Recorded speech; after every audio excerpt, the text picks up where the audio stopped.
The Bouncer was released by Squaresoft in 2001, and it was their first game released for the PlayStation 2. Co-developed by Dream Factory, this was, in my opinion, the first sign that the company as we knew them, Squaresoft, was doomed to die. It's also a reminder of how cringy Tetsuya Nomura's character design could actually be. I mean, just look at this dude. He looks like 3 different Square Enix characters. I would say Cloud, Squall, and Sora. And it literally makes my skin crawl. Granted, this game did get released before Kingdom Hearts, so I blame the Bouncer for the endless convoluted mess that is the Kingdom Hearts franchise. The first Kingdom Hearts game was great, loved it, but we didn't need another one, let alone 500. All right, let's get back on track. Where the fuck is my heart medication? The Bouncer is a beat-em-up style game set in a city called Edge that was probably unused assets from Final Fantasy VIII, not gonna lie. Meet our 3 knuckleheads, Shion, Volt, and Ka? No, these aren't circus clowns, they're bouncers. This place reminds me of some shitty dive bar in downtown Seattle. And of course, we have the titular useless female character, Dominique. I don't know what she does, but she's just there. But suddenly, the bar is attacked by masked soldiers who works for an evil mega corporation called Mikado, who does, I'm not actually sure what they do. They maybe make robots? Who cares? They kidnap Dominique, and from here, our 3 bouncers begin their journey of bouncing the fuck out of humans, robots, dogs, females, babies. That's right. Babies! No one goes unbounced! The Bouncer's gameplay is very unbalanced, 50% of it being cutscenes, 25% of it being saving the game, and the other 25% is the actual gameplay, the fighting. The fights are structured in a way where you get to choose what fighter you want to be. You could either be Shion, you can be Volt, or you can be Kao. Each one with their own sets of attacks and special abilities, to which you can level up by using points gathered from killing enemies that can be spent on upgrading your character's stats and learning new abilities. My advice to you for your first playthrough, if you plan on playing this game more than once like I did, pick one character and just level the fuck out of him. Because your teammates are completely useless even if you level them up, because the AI is really bad for them. And you're gonna be doing 90% of the attacking anyway, they're just there to get in the way. Apparently, depending on who you choose will alter the game's story progression by just giving them a new piece of dialogue that you wouldn't hear if you played someone else. So not really, it's kind of an illusion. The fights approximately take 1 to 2 minutes, maybe 3 if you're kind of struggling. They're not very long at all. Hell, the cutscenes are much longer than the actual gameplay. All of the face buttons perform a light and heavy attack, punching and kicking, and special abilities can be used by holding down the L1 button and using the face buttons for that, and those can be unlocked in between levels using points that you've gathered from other fights. Honestly, for how short this game is, you'd think the gameplay wouldn't get repetitive, but it does. But Nerd Lair, it's a beat 'em up. Of course it's repetitive. Shut the fuck up. You know exactly what I mean, you smart ass. And I guess the buttons are pressure sensitive for this particular game. So like if you tap the button, it'll do a different attack rather than if you held the button. So that's cool.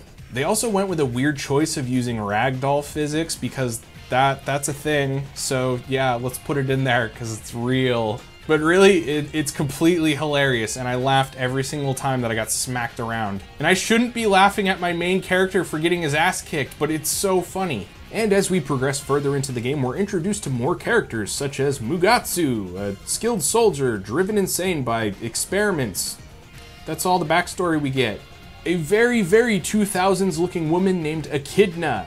Chaldea, a childhood friend of Sion's who was thought to be dead, but she's not. She's a cat. She could turn into a fucking cat.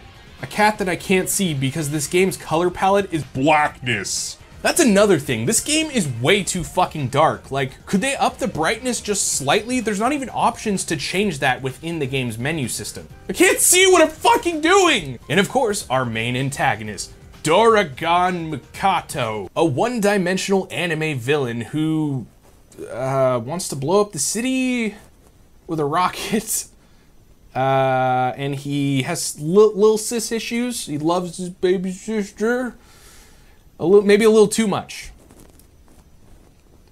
We're given his exposition via flashback scenes of when him and his sister were kids and they were treated like shit by rich people while his little sister was dying. We come to find out that Dominique is actually an android, created in the image of Mikado's sister, who died. And somehow she escapes, or he died. I don't know. They don't tell you anything. I don't know what this game is about. It's only an hour and a half long. Dominique is activated by like some satellite or something, and she turns into a total badass who kills multiple clones of Dorgan.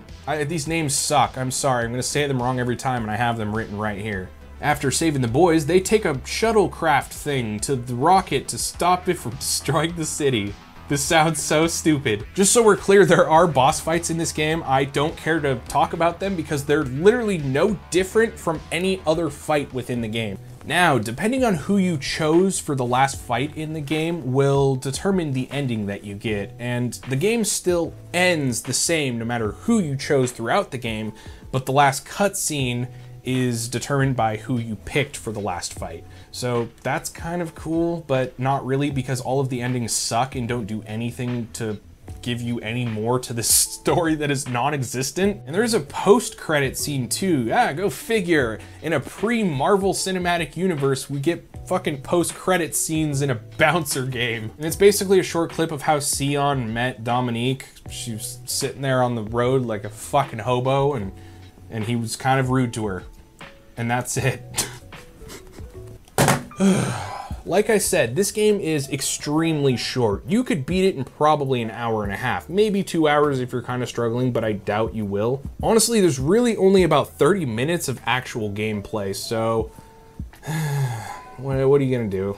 Now you probably think that I hate this game, and yeah, you're right, I hate this game. I don't hate it, that's a bit hyperbolic. I find it fun. In a bad way, if that makes sense. There are some things I do like about this game, the graphics being one of them. For the CGI cutscenes, some of the in-game ones are all right, but the CGI cutscenes still really hold up in my opinion. I think it looks great. This game came out in 2001, but it feels like it was made back in 1995. And I kind of like that aesthetic, not because it's 90s, but just because of the atmosphere that this game has. It has a really cool, like, futurism sort of dystopian feel. And yeah, the gameplay is definitely flawed, but you're able to play a second game and even a third game with your previously saved data. So you can play through the game again, to skip all the cutscenes and level up another character or multiple characters at once. And that's what I did. And I found it to be a little bit more enjoyable for some reason. I don't know, just grinding levels and trying to get all of the abilities and all the stats built up. I just found that appealing. There are a few different modes in this game too. There's a multiplayer mode that you can play with up to 3 people, or maybe 4 even, if you have a multi-tap. And there's a survival mode, which lets you play a ton of different characters that you met throughout the game, with all their own special skills and stuff like that. So that was kind of entertaining. I got to play as Cat Lady, because Cat. Overall, this game sucks. It sucked back in 2001, and it sucks now in 2021. Wow, 20 years. This game is 20 years old. It's fucking crazy. I gotta give Squaresoft a little bit of credit because this game was a risk. They were taking a chance because it was so dramatically different from all of the games before it, and this was the first PS2 game that they were gonna put out, and it failed horribly. So, nice try, better luck next time. Had I known back then, in 2001, that the fate of Squaresoft would be Square Enix now, I would probably appreciate you a little bit more, my friend. Anyway, let me know what you guys think of The Bouncer. Have you played it before? Are you a fan of it? Is it a guilty pleasure? Put it down in the comments section. If you guys enjoyed this video, hit that like button, hit the subscribe button, and the bell notification icon, which lets you know when I put out new content every week. Go ahead and check me out on social media. Links are down below in the video description. And if you want to get your very own awesome metal band logo Nerd Lair t-shirt, it's on sale right now in my merch store, which is down below in the video description. So go get yourself one. It's fucking metal, bruh. Thanks again for tuning in, and I will see you guys next time in the Nerd Lair. Stay edgy.